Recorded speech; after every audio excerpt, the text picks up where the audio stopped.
Shining the Light with IUMC welcomes you to a special meditation series, The 7 Last Words. The last words of Christ from the cross are recorded in the 4 Gospels. In total, there are 7 statements that Jesus made as he was hanging on the cross, and each one is significant. These last words speak to Jesus' love, compassion, and grace, and they provide us with a glimpse into the heart of God and the depth of God's love for humanity. Jesus' first words: Father, forgive them. Luke chapter 23, verses 33 through 34. When they came to the place that is called the Skull, they crucified Jesus there. Then Jesus said, Father, forgive them, for they know not what they do. Jesus was born to die. The same is true for each of us, I suppose, but not in the same sense. Jesus not only knew that his time would finally come, but he knew when and how it would happen.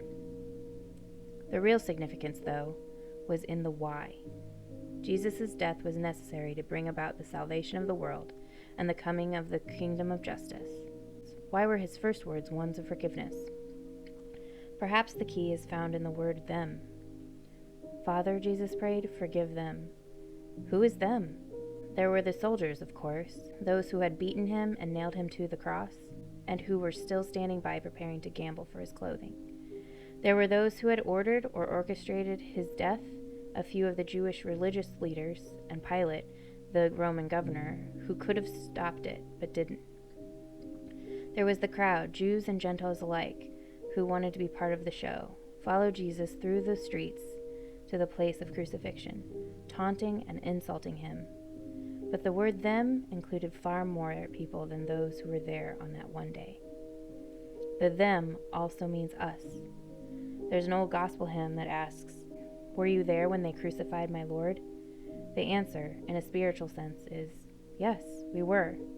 We were there because when Jesus died for the sins of the world, he died for all sin, past, present, and future. The them in Christ's prayer includes all of humanity, and his prayer for forgiveness included you and me. Then Jesus adds the words, for they know not what they do.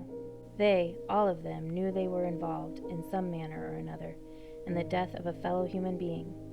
Some of them knew he was innocent. Others may have suspected, and many didn't care. They were caught up in a mob mentality.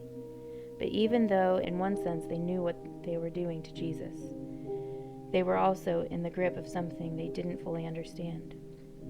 The evil that lodges in our hearts is greater than we know.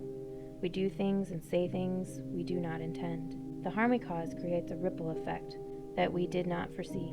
Most of all, though, we don't fully grasp how, when we harm others, we harm ourselves.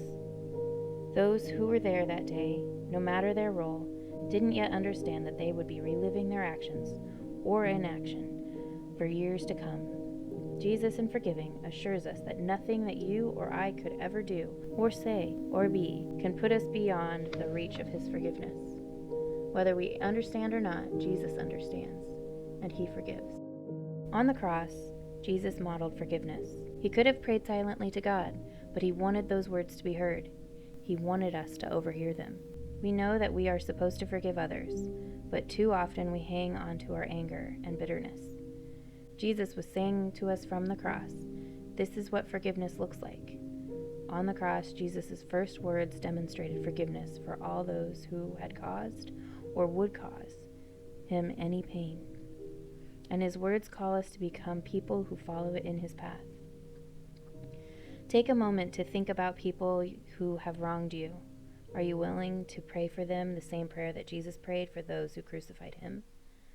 Think about all the ways you have wronged others, and in so doing, harmed yourself.